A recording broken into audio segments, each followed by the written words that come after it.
आप ये बताएं कि आपकी और मानी की आइडियल डेट क्या है? क्या होगा? रोमांटिक डिनर होगा, कहीं बाय साइकिलिंग पे जाएंगे, ये लॉन्ग ड्राइव होगी, क्या? यार बच्चे सो गए हीरा? नहीं, ये डेट है हमारे बच्चे सोते ही नहीं। हम कब डेट मारे? हम दिन भर में तो हमें उदास कर रही हो। हम दिन भर काम पे होती हूँ, मानी अपने काम पर होता है। मतलब मेरी जब से शादी हुई है तो हम काम कर रहे हैं दोनों। एक संडे होता है वो, फिर उसमें भी कोई डेट नहीं होती। और मैं अक्सर ये सोचती हूँ कि जब हम कहीं पे जाते हैं लाइक घूमने फिरने, तो वहां पर हम ऐसे होते हैं।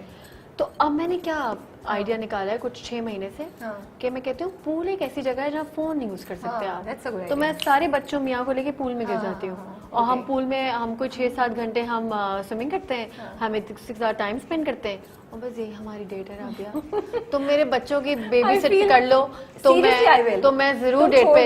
हाँ, लेकिन फिर मुजम्मिल से फोन ले लेना क्योंकि वो फोन करते रहता है मुझे, कब आएंगी। तो अब हम जल्दी ये करने वाले और हमें इंस्ट्रक्शन भी मिल गई हैं। प्लीज डू दैट राबिया, ठीक है, वील डेफिनेटली। बट बिल्कुल है ना, हम सोचे थे कुछ मजे का। मैं आपको मैसेजेस भी दिखाऊंगी तो उसमें यही पूछता है बच्चे सो गए। अच्छा ये बताओ, जब कभी मानी तोहफे देता था, जब कभी, अब आई डोंट नो अब मानी स्टिल तोहफे देता है, हालात तुम लोग के चेंज हो गए हैं, तो हो सकता है पूरी फैमिली के लिए कोई चीज आ रही हो, तुम्हारे लिए इंडिविजुअली ना आ रही हो। मानी तोहफे, जिस जमाने में देता था तो तब वो like what kind of a girl are you? Like he would send you flowers, chocolates, jewelry, क्या? फ्लावर्स में मुझे हमेशा मानी देता था। हाँ, मुझे लगता है फूल से अच्छा गिफ्ट कोई नहीं होता। लेकिन वो कहते हैं अब फूल देने वाली तुम्हारी शख्सियत रही नहीं, तुम इतनी ज्यादा बीवी बन चुकी हो हर चीज पे, यू नो, अब इससे फूल वो गर्लफ्रेंड। हाँ, ज्वेलरी भी आती है। बोलो फिर मैं प्रॉपर बीवी तो मुझे भेजो। जूसर ब्लेंडर आता है ना घर में, बड़ा टीवी ले आया, सब देखेंगे आए भी नया जो है वो। हाँ, अब ये वाले गिफ्ट होते हैं ना शादी के बाद कि मैं इनफैक्ट मानी ने कहा मैं तुम्हारे लिए गिफ्ट लेकर आया। मैंने कहा क्या? कह रहा है कि वो जो कौन सा होता है साउंड होता है, साउंड ब्लास्टर नहीं, जो स्पीकर जो घर कमरे में, बताओ ना यार इंग्लिश में तुम लोग क्या बोलो। हाँ, ये पूरा साउंड सिस्टम साउंड सिस्टम। ये दूसरी दफा किया राबिया तुमने मेरे साथ। मैं भी उसी लेवल पे हूँ ना, तुम समझ रही हो मैं बहुत चिकनकारी। राबिया बताओ इसको क्या कहते हैं?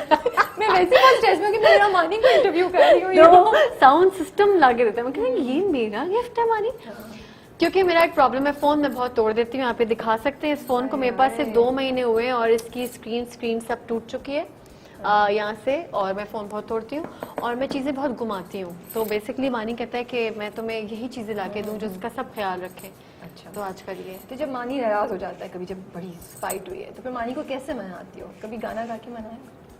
मानी को गाना गा के घुमा के थप्पड़ मार के ना भेज देगा।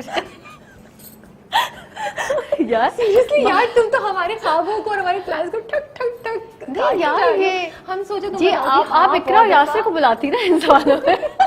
मैंने कहा मानी ये देखो यासिर ने कितना अच्छा, मैं तो ऐसे मानी कहा यार अब मेरी जिंदगी एक अज़ाब है, मुझे एक और शो में कुछ करना पड़ेगा। मुझे बहुत अच्छा लगा यार, मुझे ये चीज बहुत अच्छी लगी। इनफैक्ट सबके नेगेटिव कमेंट्स भी थे, सब कुछ था, लेकिन आई एम लविंग इट। और मुझे लगता है कोई भी रोमांटिक लड़की या फिल्मी लड़की कोई बहुत अच्छा लगेगा। तो कहती हूँ अगर टॉम क्रूज कर सकता है तो व्हाई नॉट एनीवन एल्स। हाँ यार, और क्या, बिल्कुल, और क्या। अच्छा, तो फिर मानी को मनाती कैसे हो, मुझे बताओ। मानी को मैं कैसे मनाती हूँ? मानी को मैं जो है वो टेक्स्ट करती हूँ और कभी उसके हाल पे छोड़ देती हूँ।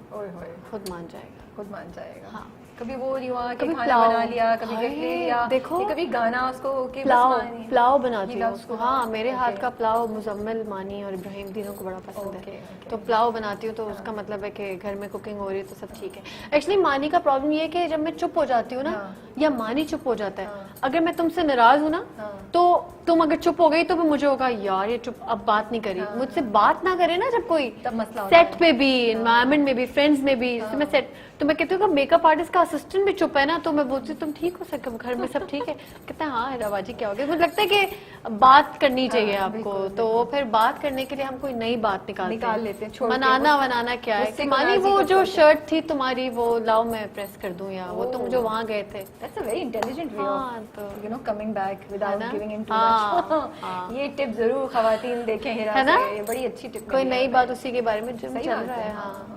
अच्छा, तो ये बताओ अगर तुम मानी को इंटरव्यू कर रही हो कभी किया है मानी को नो इंटरव्यू? यार, कभी मुझे किया है? अपना, मैं अपने आप को लाइक नहीं समझती कि मैं उसको इंटरव्यू नहीं, करूंगी। नहीं। अच्छा, बस एक सिचुएशन है जिसमें तुम और मानी हो, और एक शो है जिसमें तुम मानी को इंटरव्यू करियो, उससे क्या सवाल पूछोगी?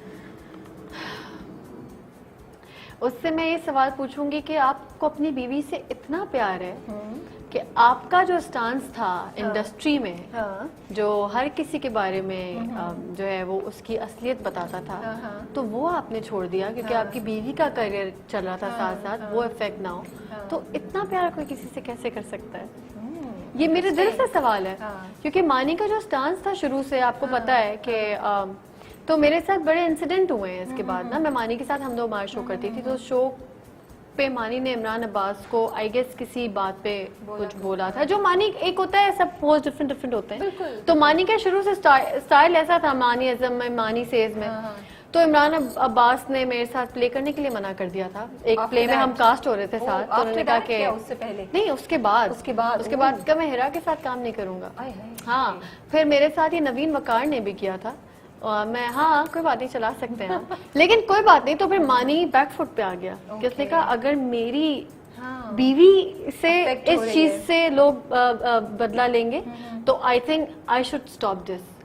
तो अब बस, लेकिन अब ये माशाल्लाह हर होस्ट, और यासिर हुसैन को भी मैंने देखा है कि बहुत इस तरह का शोज का होता है जो मानी एक जमाने में करता था, लेकिन वो आपकी जब लाइफ को somebody who's so close to you, हाँ, तो यासिर का जो स्टांस है वो इकरा को इफेक्ट करेगा इन फ्यूचर, तो वो थोड़ा सा बैकफुट पे आपको खेलना पड़ जाता है। ये इंडस्ट्री और ये जो शौक है और ये जो चाहत है ना टेलीविजन की, ये अपनी लाइमलाइट कोई शेयर नहीं करता। तो मेरे मियाँ ने मुझसे अपनी लाइमलाइट शेयर की। मैं यही बात हम लोग कह रहे थे कि मानी अब हमें टीवी पे उससे नजर नहीं आते जैसे आते थे, बट और ये मानी को पता था। तो क्या ये एक कॉन्शियस डिसीजन था जो मानी ने लिया कि मैं बैकफुट पे जा रहा हूँ ताकि हिरा का करियर आगे जा इफेक्ट होना शुरू हुआ मुझे, तो मानी ने कहा ठीक है, मेरा जो स्टाइल ऑफ होस्टिंग है या स्टाइल ऑफ चीजें वो मैं थोड़ा सा कम करूँ, मैं अब जो है वो बीच में मानी पॉलिटिक्स में भी बहुत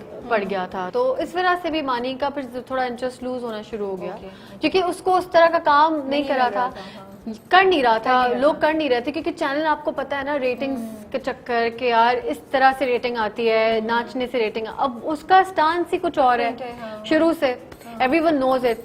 तो इसके बाद फिर वो उसने इस तरफ करवट खाई, अब दोबारा से सब सेटे बन रहा है। बाय द वे मैं न्यूज आप लोगों को देना चाहती हूँ, यस, तो वो सब सेटे बन रहा है और तो होपफुली अच्छा होगा मानी के लिए और इन सब के लिए। ये पिक्चर मैं आपको दिखा दूं, अगर आप क्लोज करें तो आएगी पिक्चर, ये देखें, ये मानी है, सलमा है, असफर और टीपू है।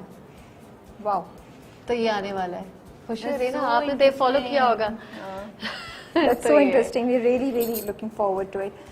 अच्छा, आपका ख्याल है कि आपकी शादी, लेकिन मैं ये बताना चाहती हूँ कि अगर इमरान भाई ने मना किया या नवीन ने भी मना किया तो बेसिकली ये नहीं इमरान भाई बोलती हूँ मैं उनको। उसके बाद उन्होंने मुझसे बुरा कहा भी कि आई एम सॉरी, थोड़ी मिसअंडरस्टैंडिंग हो गई थी, ये वो तुम्हारा फॉल्ट नहीं था, लेकिन मैंने कहा चलो कोई बात नहीं, किसी के मना करने से कोई रुक नहीं जाता, बिल्कुल नहीं रुकता। अब किसी के ना करने से अगर आप डिजर्विंग हो, तो वो आप नहीं, वो मेहनत है, अब मेहनत बहुत की है राबिया, बहुत काम किया है, बहुत दिल से काम किया है। ये काम वैसा नहीं है कि यार पंखा चलाओ, एसी नहीं है, खाने में क्या है, ये काम ना आपकी चाहत मांगता है, और वो जब तक आप यहाँ से और यहाँ से नहीं कनेक्ट करेंगे ना तो आप लोगों को पसंद भी नहीं आ सकते। तो ये है। अच्छा, आप माँ भी हैं 2 बच्चों की माशाल्लाह से, तो मुझे बताएं आपका बीइंग अ मदर सबसे आपकी फेवरेट चीज क्या है माँ होने के लिहाज से? Like you love the fact कि अनकंडीशनल लव होता है बच्चों से। बहुत फीलिंग है यार ये, मतलब मैं एक्सप्रेस नहीं कर सकती। ये इतनी प्योर चीज है कि इसमें ये ऐसा रिश्ता है अल्लाह ताला ने बनाया कि इसमें आपको ना पढ़ाई की जरूरत है बच्चे तक पहुंचने के लिए, ना आपको किसी टेस्ट देने की जरूरत है, बस ऐसा है आपका बच्चा एक ऐसी चीज आपको मिल गई है जिसको आप अपनी सारी चीजें जो आपका डर है वो आप उसको बता सकते हो।